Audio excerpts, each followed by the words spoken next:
Hello, everyone. This is Ed Brenniger, and welcome to the Eddy Network podcast. This is the sixth video in a series that I'm calling The Changing Culture of Leadership. And I've been wondering what I need to talk about. I mean, there's a lot to talk about, but I want to talk about something that has some leverage to it, that resonates with you, that actually might lead you to change the way you think of yourself as a leader. And I think I've decided that the key to that is understanding the nature of trust. Not trust as in a legal document, but trust as a representation of people's confidence in you and your confidence in yourself. I find that it's missing in a lot of people. I I don't I don't like saying that there are not that many people I actually trust. If you do what I do and you do it long enough, if you're a consultant, you're a minister, as I am also, you're a coach, you're a thought leader, you do podcasting, you're a writer, you got a lot of things going on, and you think that it would manifest itself in trust, but it doesn't necessarily do it. Because what I have found is that people are looking for people to, in the biblical terminology, scratch their ears. They're looking for someone who will tell them what they already know and relieve them of that burden of having to be different. And I'm not that guy. And it's not because I have some arrogant need to bully people into being better leaders. I don't have that at all. I don't feel any responsibility to turn you into something that you're not. I don't feel any responsibility of having to uh, change you. I don't feel that that's my job. I think that's your job. You have to change yourself. And what I find is that people have a very difficult time feeling okay about themselves, feeling that they're not constantly exposing themselves to being the fool. I think that there is a tremendous need for people to have relationships of support and affirmation and appreciation. We need people who will speak truthfully to us, but also not denigrate us. I wrote something the other day where I was talking about um, the way love happens between two people, and that genuine love is that love that happens when you're at your worst and the other person is not disappointed. They understand and they love you anyway. Now, that's a far different thing than what most of us experience in the world of leadership. We have to play a role. We have to play. We're acting a role.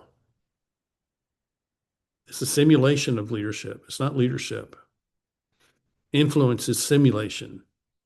Oh, I'm gonna have the best podcast. I'm gonna have this thing or that thing. We're gonna be the leading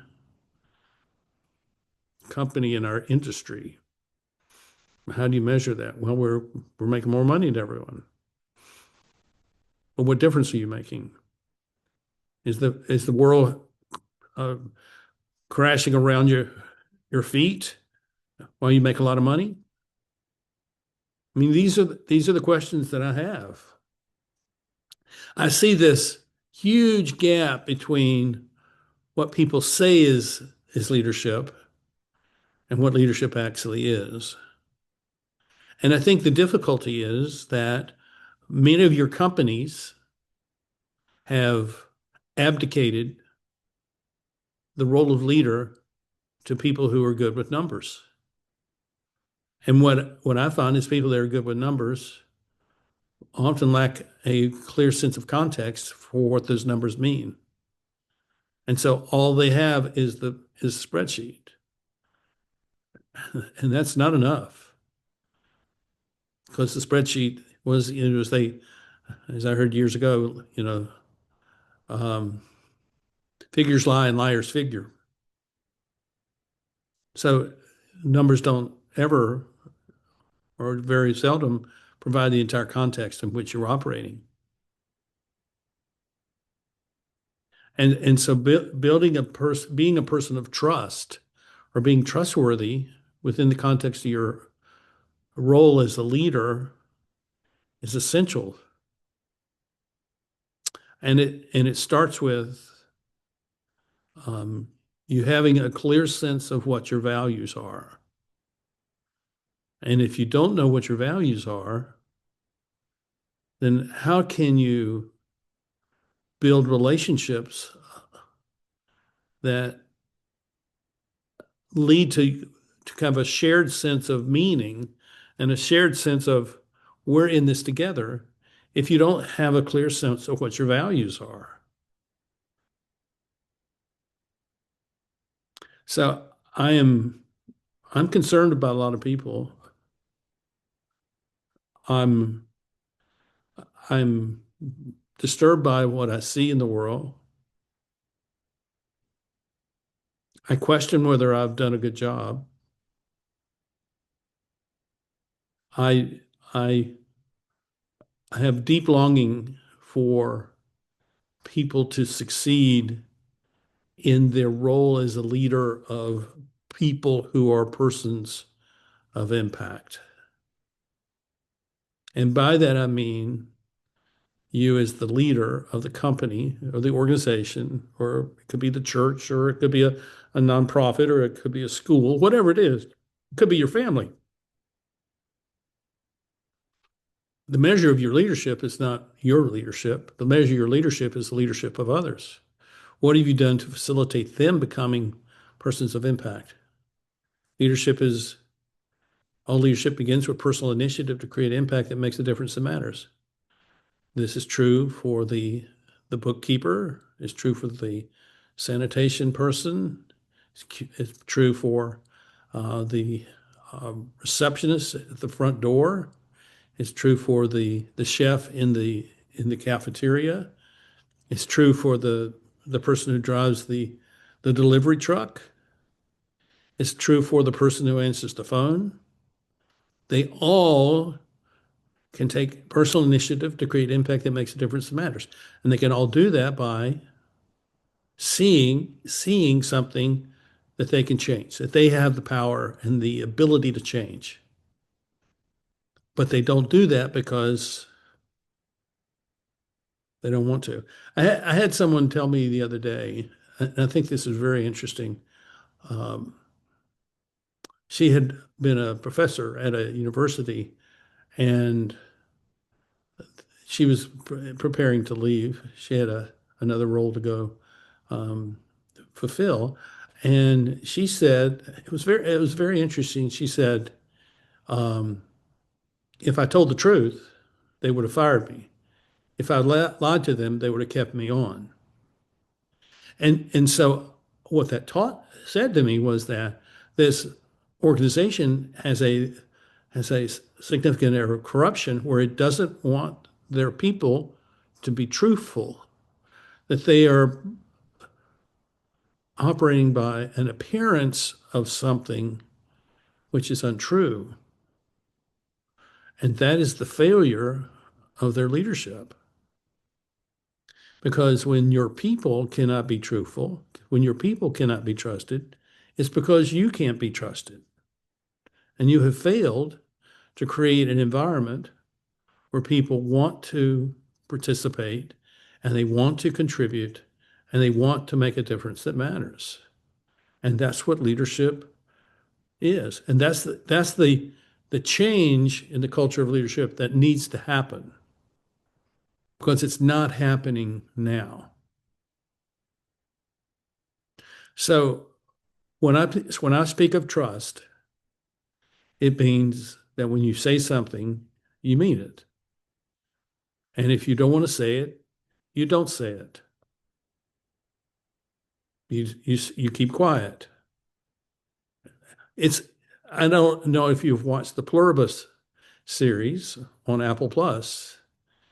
It's a fascinating series because some kind of disease or some kind of influence from some alien place has turned almost everyone on the planet into happy people who tell the truth and are helpful. And I think it's a brilliant premise that that's a disease of happiness and truthfulness and helpfulness. And Susan, who's the lead in the thing, um, she's not that way.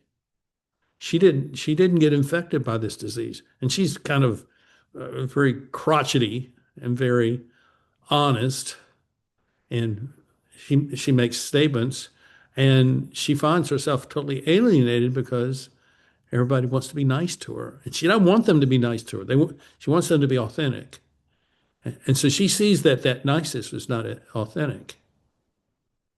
And I think what Pluribus is showing us is the kind of the nature of society and the nature of social media and the nature of organizations today, which have created a sort of expectation that people are going to conform to something where they are behaving in a particular way. And then there's some of us who refuse to conform. And that's the way, is it Susan? I can't remember I think that's her name.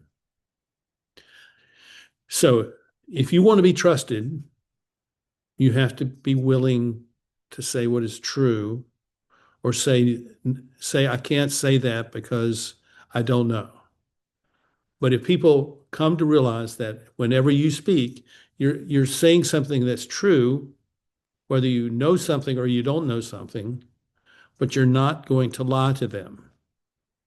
And when they know that you are not going to lie to them, they know that you have decided to respect them. And your respect of them will then produce their respect of you. And once you have respect between you all, then you can trust one another. But it's very difficult to establish that respect, and it's very difficult to establish that trust. And it's very easy to destroy it. Once you have it, it's very easy to destroy it. So, so we have to think very clearly and very intentionally about what is it that we actually want as the culture of our organization. Do we want just people who show up to work, do their job, and go home? Or do we want people who are actually looking to solve problems and to expand the reach of our business or our group so that we are doing a better job than we were a year ago? It's like I was talking about the other day, this is talking about reaching your potential. Without there being a level of respect and trust in an organization, you'll never reach your potential. I mean, you won't even be able to talk about it because potential is off the table if there is no respect and trust between you. You're only looking to see what you can get out of it. So here's what I suggest you do if you want to become a trustworthy person. Never lie. And when you feel the need to lie, you say, I can't speak to that. And after a while, they will understand that the temptation for you is to lie to them and to say something that is a lie. And when you say, I can't speak to that, what you're saying is, I'm not going to lie to you, but I also cannot say what is the actual truth. People will understand when you say, I cannot speak to that.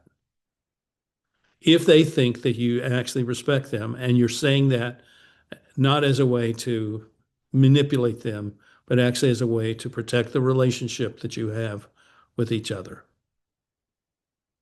Think about that. That there are times when we don't say the truth because we want to preserve the relationship. But we're also not going to tell the lie, which would be to say the opposite of what is true, but we're going to say it in some way that's ingratiating, that's not true.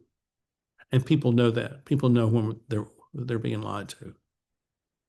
So the first thing to do is always tell the truth and always be and many times always be apologetic. I hate to say this, but this is I'm I'm acting this way right now.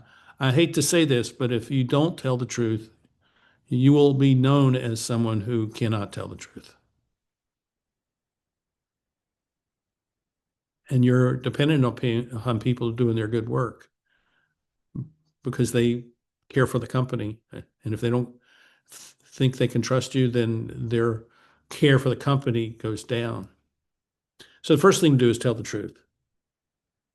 Second thing to do is build relationships of trust and that you're asking people what they think and you're asking it with an expectation that quite possibly you will act upon what they tell you, or you will say to them, why don't you act upon that?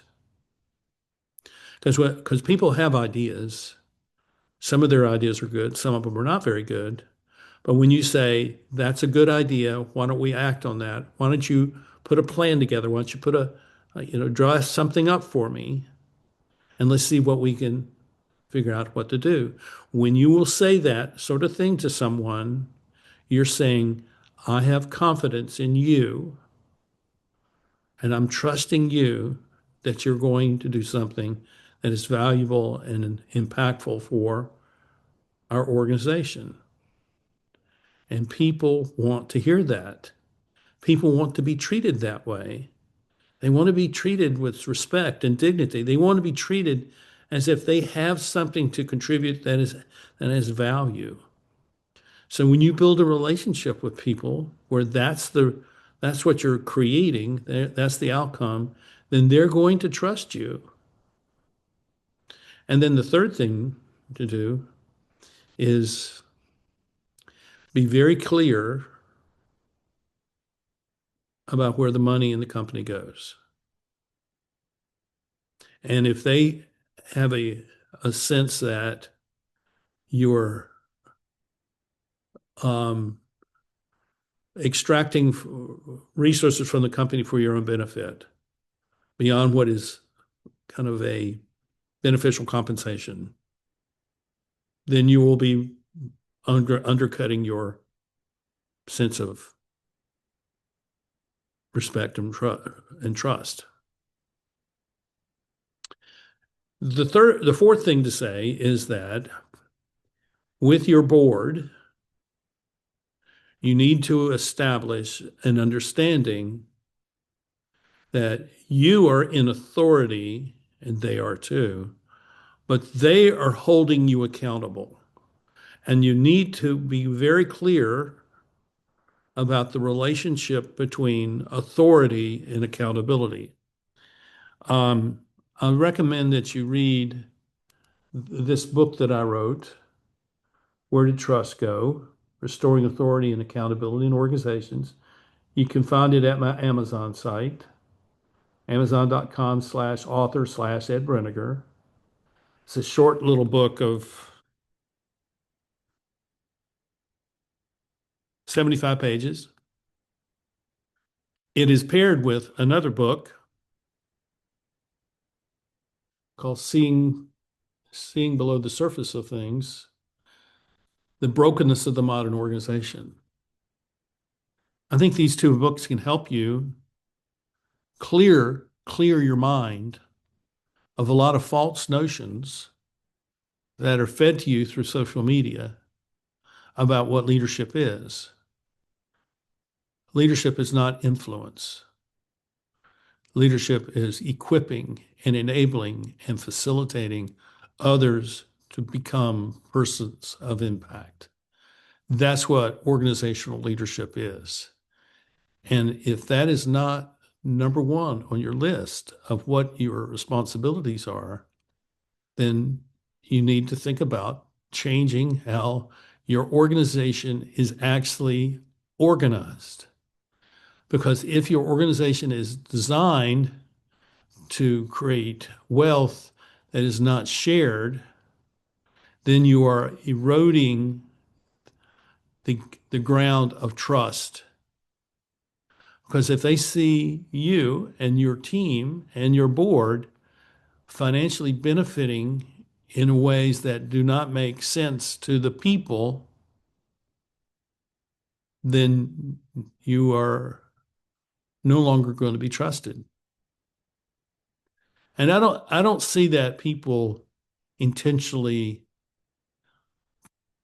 harm the company when they see that. They don't do that because my sense is that when people go to work for a company and they're there for just a few years, they learn to love the company. They love working there and they love working with these people.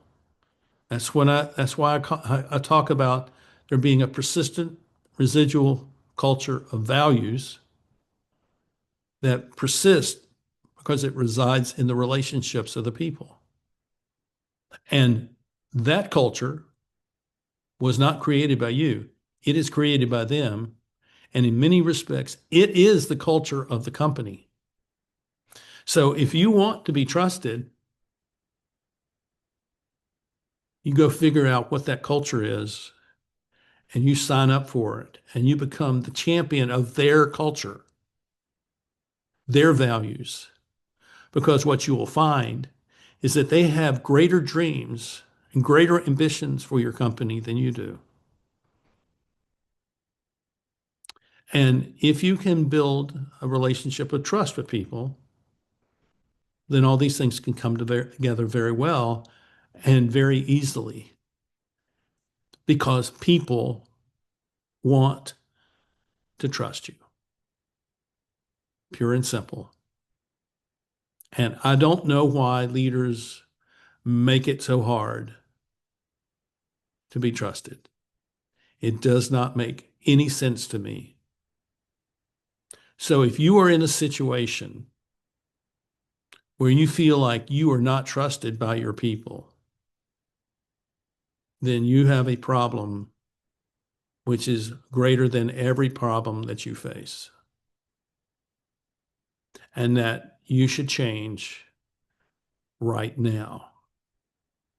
You need to look at yourself, look deeply inside of yourself, and say, what do I need to change to become a person of trustworthiness? How do I become a person that my people respect?